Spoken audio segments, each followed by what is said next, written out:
Thank you, Madam President. Madam President and members, I'd be remiss if I didn't take a moment to address the author's statement of feeling that there is no problem with access. It's really important for us to take the time to read and to research as we move forward and try to do legislation.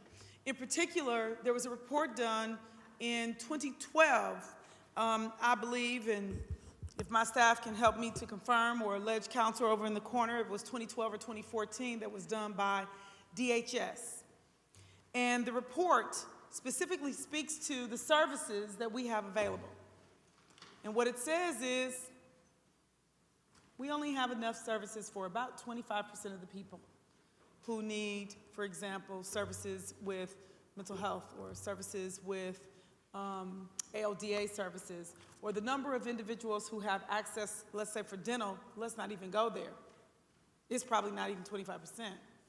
And we won't even begin to talk about, as some sections of the state, no access whatsoever to the preventative services that so many people support, us seeing this as Cervical Cancer Awareness Month, but now we're about to do legislation that takes away access to the very things that prevent individuals from being in a situation to prevent cervical cancer? Really? Really? For real?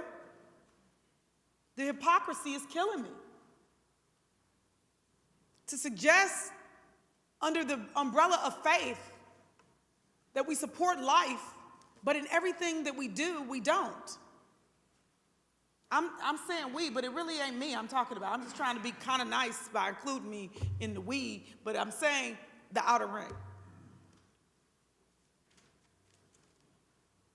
It's one thing to talk the talk. It's another thing to walk the walk. There is no question that we know that we have an access problem. And to put your head in the ground like an ostrich and pretend as if we don't is beyond hypocrisy.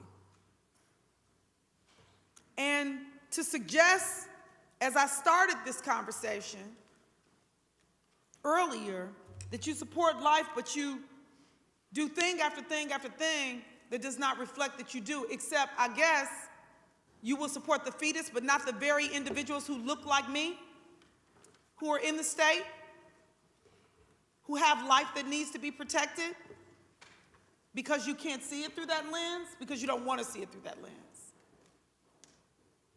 To be discriminatory to Planned Parenthood is inappropriate. It is the Governor Walker GOP way.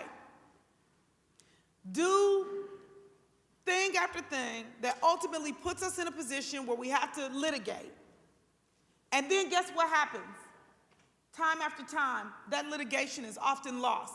Whose dollars? Taxpayers' dollars that could have gone to real services, things up front. You all came through somebody's cervix.